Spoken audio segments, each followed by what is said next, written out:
Kia ora, puzzle lovers! In today's video I will talk a lot about New Zealand. This is not really surprising if one knows that I've just returned from a 7-week vacation there. One of my main topics will be this puzzle that I've just rebuilt on my living room table at home. It is a beautiful, colorful puzzle with many interesting details. I've bought it in a souvenir shop in Paihia, and the quality of the pieces is decent. The puzzle has a loose fit, however, and would not pass any pickup challenge. I could spend hours talking about all the great spots I've been myself in New Zealand and all the interesting people I've met, both Kiwis and other tourists. But since I want to keep my focus on puzzles, I will start with a personal evaluation of the puzzle situation in New Zealand. I will then show you a time lapse of my first solve of this puzzle, which I did when I still was in New Zealand. And at the very end of my video, I can share some exciting news. Keep tuned! In the first few weeks, I was joining a guided tour with 10 Germans. It was a hilarious group, so I did not think about puzzles at all. The trip went from Christchurch to Auckland. The last 3 weeks, I was on my own, and although puzzles were still not on my mind, from the moment I bought my New Zealand puzzle in Paihia, I took notice of some puzzles. The most strange thing I noticed was the fact you find puzzles in a lot of places. Museum shops, gift shops, libraries, even some supermarkets. But they will only have 3 to 5 copies. In Havera, a museum shop had some 500 and 1000 piece puzzles and surprisingly a single copy of 6000 piece one. In New Plymouth, I finally found a huge bookshop that had a real collection of puzzles. Of course, only brands I've never solved myself. But my most memorable puzzle experience came as a huge surprise. I was traveling from Paihia to the west coast of the Northland when I made a detour to Ravini to have a coffee, and I was attracted by a sign, Puzzles, Games and Fun. I found a gem with a wide variety of jigsaw puzzles, logical puzzles and 3D assembly puzzles. In fact, the shop also contains a small museum for the puzzle collection of its owner, Louis Thornburg. He is also an inventor of logical puzzles and member of a secretive international community of puzzle collectors and enthusiasts. Probably I would not have learned that much if I had not, by coincidence, worn my t-shirt from the recent World Sudoku and Puzzle Championship, which started a nice small talk with Louise's wife, and the logo reminded Louise of one of his puzzles. And it inspired me to draw a new YouTube logo just today. If you're a puzzle nerd and by chance pass near Ravini, 500 inhabitants, don't miss out the shop and museum of Louis Thornburg. But finally, I return to my New Zealand puzzle and my recorded solve. Kia ora from New Zealand!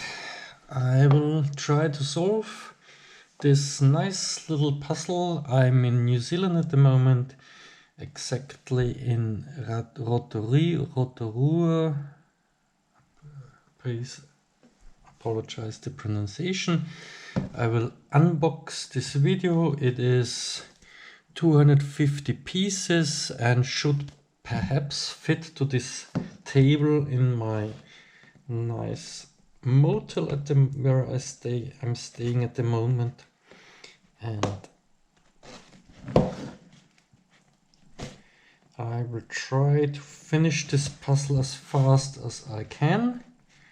What I already noticed, that opening the puzzle is not part of the time. What I already noticed is that the pattern repeats on the cover, so probably I have only one version to build at the for the puzzle. Let's take a look what it is inside. Oh, very strange shapes. So very rectangular pieces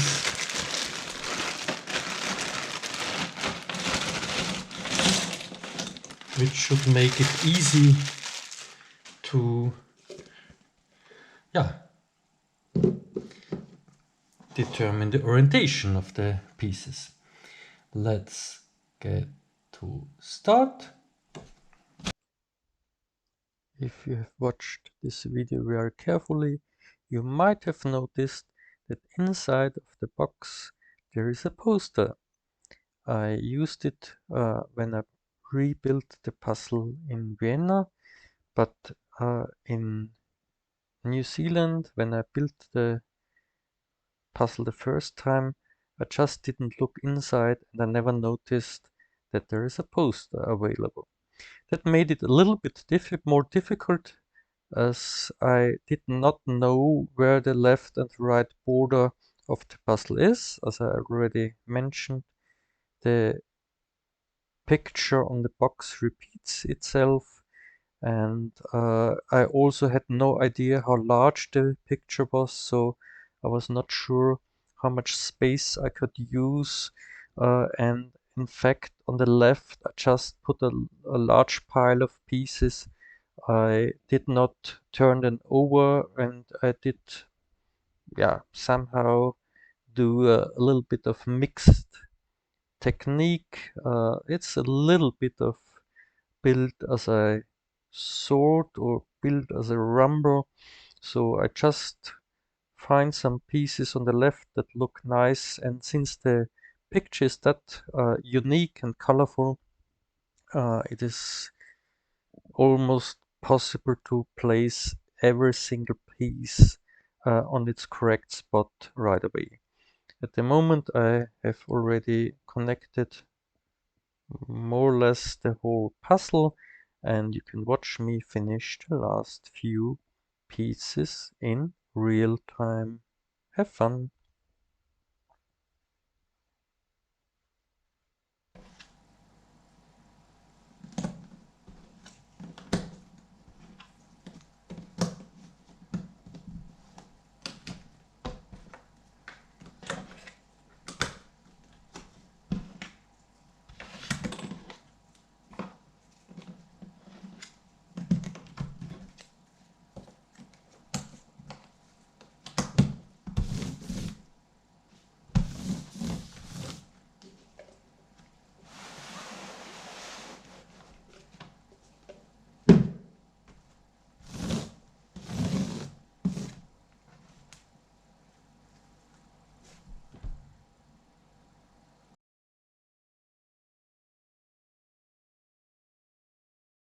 At the end of this video, I would like to talk about the fact that now and then I check out the homepage of the World Jigsaw Puzzle Federation.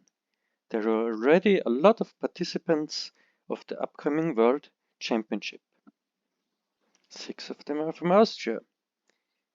So at the moment we have 532 at the time of recording. But let's wait. Now in Austria we have 7 participants. What is happening? Let's check. Oh, now it's 7 and my name is on the list. Have I really asked my boss if I may attend, and did she say yes? Have I really registered myself a moment ago? It must be true. How amazing! I'm looking forward to meeting many other puzzlers that are there. Donna Louise, Jeanette, Vicky, Judy, Vesna, Karen, to name but a few. See you in Spain. Bye!